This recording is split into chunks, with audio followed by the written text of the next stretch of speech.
էլի հղմանելով Մեսրոպ Մաշտոցի ընկալել խոսքի բարդ դարձվածքները արտահայտությանը, ուզում եմ անդրադառնալ խաղաղության եւ պատերազմի թեմային վերջին շրջանում իմ կողմից արվող շեշտադրումների տեսակետից։ Հիմա տեսեք, հայաստանյան իրականության մեջ, երբ որ տարբեր տեղերում,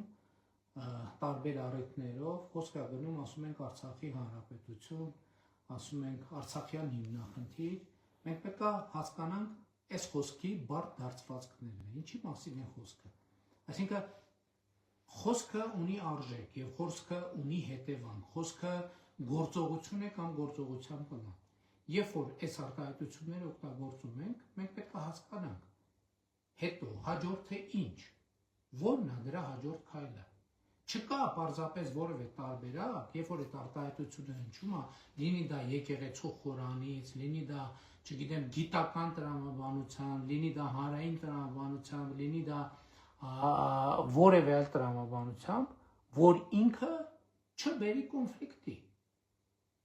Ինչ որ մի պահի, ես չեմ ասում վաղը կամ երկուշաբթի, բայց ինքը մի պահի բերելու է կոնֆլիկտի։ Եվ մենք շատ հստակ պետք է կայացնենք այդ որոշումը։ Եվ մանավանդ որ հիմա քաղաքական դաշտը ըստ էության դիրքավորվում է այս տրամաբանության մեջ։ Խաղաղության կուսակցություն, որը ասում է, որ մենք չպետք է շարունակենք Ղարաբաղի շարժումը, եւ պատերազմի կուսակցություն, որը ըստ էության ուղղակի կամ անուղղակի ասում է, որ մենք պետք է շարունակենք Ղարաբաղյան շարժումը, եւ ես հստակ ասում եմ, որ Կտրիչ Ներսիսյանը հստակ ստանձնել է պատերազմի կուսակցության առաջնորդությունը, այդ մնացածը Լևոն Տեր-Պետրոսյան, Ռոբերտ Քոչարյան, Սերժ Սարգսյան, մյուսներ տեղավորվում են այս տրամաբանության տակ։ Եվ մենք պետք է շատ հստակ ընտրություն կատարենք, Ղարաբաղի շարժումը շարունակում ենք, թե չէ։ Եթե շարունակում ենք, դա նշանակում է նոր պատերազմ, չի կարող ուրիշ կերպ լինել։ Եվ ընդ որում 2020 թվականից առաջ էր պատերազմն, չէ, որ պատերազմ չէր։ Մենք խաղաղություն այնքան անծանոթ է, որ մենք խաղաղությունն ու պատերազմը չենք էլ տարբերել իրարից, նոր սկսում ենք տարբերել։ Եվ մենք պետք է այս ընտրությունը կատարենք։ Մենք ասելով ժողովուրդը պետք է այս ընտրությունը կատարի։ Եվ ժողովուրդը առաջիկա ընտրություններով պետք է ասի, մենք շարունակում ենք Ղարաբաղի շարժումը, թե չի շարունակում։ Որտեղ եթե շարունակում է Ղարաբաղի շարժումը, այդ նշանակում է, որ Կտրիչ Ներսիսյանի բուրգի ներքո գտնվող ուժերի օգտին պետք է քվեարկի, եթե չի շարունակում Ղարաբաղի շարժումը, պետք է քվեարկի քաղաքացիական պայմանագիր կուսակցության օգտին, որտեղ քաղաքացիական պայմանագիր կուսակցությունը միակ քաղաքական ուժն է, որ հստակ ասում է, որ մենք Ղարաբաղի շարժումը պետք է շարունակենք։ Երկրորդ այդպիսի ուժ գոյություն չունի։ Ընդ որում ավելի լայն շրջանակում ժողովուրդը պետք է որոշում կայացնի, որովհետև քաղաքացիական պայմանագիր կուսակցությունը միակ ուժն է, որ ասում է նոր սահմանադրության մեջ պետք է անկախության հռչակագրին հղում չլինի։ Ինչու ժողովուրդ ջան, որովհետև անկախության հռչակագրի տեքստը ինքը ոչ թե անկախության հռչակագիր է, ինքը կոնֆլիկտի հռչակագիր է։ Ինքը մի կոնֆլիկտի հակամարտության հռչակագիր է, որովհետև մենք ասում ենք, որ ոչ թե պետքա պետություն ենք ստեղծում, ոչ թե այդ հռչակագրով, ոչ թե մեր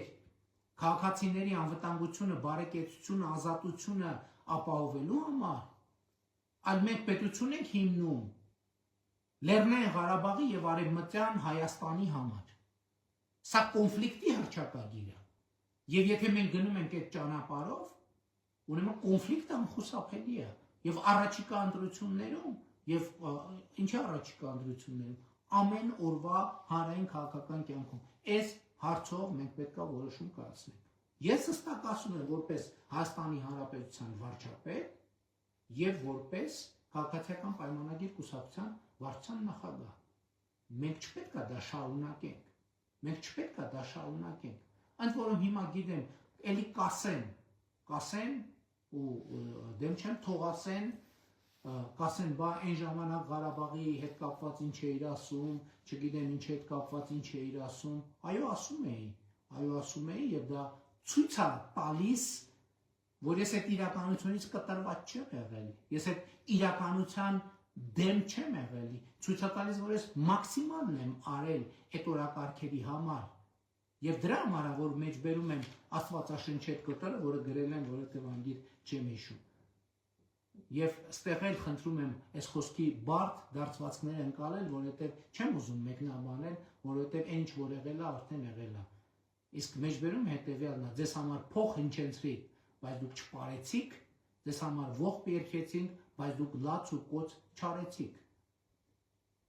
Խոսքը նրա մասին է, թե ես ինչի մասին եմ խոսում 2018 թվին, 2019 թվին, եւ այդ նույն մարդիկ ինչպես էին արձագանքում դրան, ինչպես էին արձագանքում դրան։ Բայց այսօրվա եւ այս պահին եթերի իմաստը շատ հստակ է։ Խոսքը ունի ուժ, խոսքը ունի հետևանք, խոսքը ունի բովանդակություն եւ խոսքը իր մեջ գործողություն ունի։ Եվ երբ որ նրանք ովքեր ասում են ամենաանմեղ բան ձևերով վերադարձի Ղարաբաղի հայերի վերադարձի իրավունք եւ այլն, Ադրբեջանն իր հերթին ասում, մենք էլ ունենք մարդիկ, որ վերադարձի իրավունք ունեն, դուք էլ գիտեք ինչ անուններով են դա անվանում, ես հիմա չեմ ուզում այդ ամեն ինչը գտնեմ։ Մենք պետք է այս միջավայրը հասկանանք եւ բայց մյուս կողմից մենք պետք է հասկանանք, որ մենք այսօր ֆիքսել ենք եւ ունենք խաղաղություն։ Հետևաբար յուրաքանչյուրը ոչ մեկ չի խուսափելու այս ընտրությունից, ոչ մեկ։ Եվ նրանք, ովքեր գնալու են ընտրությունների, եւ նրանք, ովքեր չեն գնալու ընտրությունների, եւ նրանք, ովքեր այս մոտիվով են քվեարկելու, եւ նրանք, ովքեր այս մոտիվով չեն քվեարկելու, ոչ մեկ այս ընտրությունից չի խուսափելու։ Ղարաբաղի շարժումը շարունակում ենք, թե չենք շարունակում։ Եթե շարունակում ենք, դա պատերազմ է։